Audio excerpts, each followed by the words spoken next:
Welcome and come with me to fill 12 half pans with a custom color palette. When I decided on getting an artist grade watercolor set, I wound up getting the Daniel Smith 12 half pan watercolor palette. I liked the colors that this 12 half pan set came with, and I liked that it had 12 empty ones for me to fill on my own. There was a 24 color set already available, but I didn't like the colors that were chosen for me besides the 12 standard colors. It seemed like a lot of earth tones and colors that I just wouldn't use. The Daniel Smith 12 half pan set was perfect because I could fill the other 12 empty half pans with colors that I would use regularly.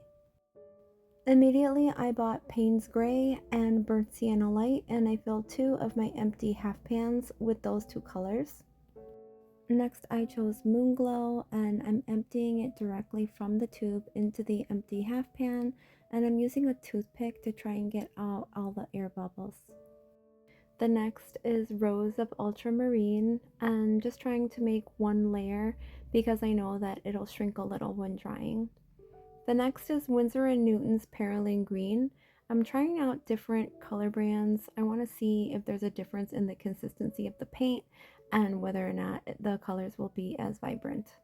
And the next is Undersea Green by Daniel Smith. This one came in a 3-pack, and I felt like it was a good value for the money. And again, I'm trying to get as many air bubbles out as possible. Aussie Red Gold also came in the same 3-pack. And I'm noticing with this one, the consistency of the paint is a little bit different. I'm not sure why, but it's just a little bit more difficult to get it even into the half pan. The quinacridone coral seemed much better in comparison, and I'm just trying to make that one layer and get all the air bubbles out. The next is Potter's Pink, and I'm going to be using the same color to create a custom color later on. And the next is Winsor Red Deep by Winsor & Newton. The 2 empty half pans I'll be filling up with custom colors. So I'm using Moon Glow with Winsor Red Deep to create a wine red burgundy color. And for the other empty half pan, I'll be mixing Potter's Pink with quinacridone coral, and that'll make a peachy colored vintage blush. I let this layer completely dry for 1 day before adding on my next layer, and then I'm doing the same exact process where I'm just adding a layer. I'm trying to get as many air bubbles out as possible and just try to even it out so that once it dries, it'll be one nice layer. I think that if the first layer isn't completely dry, you should wait a little bit, like 2 or 3 nights, but I wasn't worried about it. Mine seemed like dry enough, so I went ahead and added that second layer. On the 3rd day, I added my final layer of paint, and I noticed that not all of the paint dried evenly and smoothly as the others, especially that Aussie Red Gold. It had some texture at the top that wasn't seen on some of the other paint. But it didn't matter once it was completely dried and activated with water, and it reacted perfectly just like all the others, just maybe didn't look as pretty.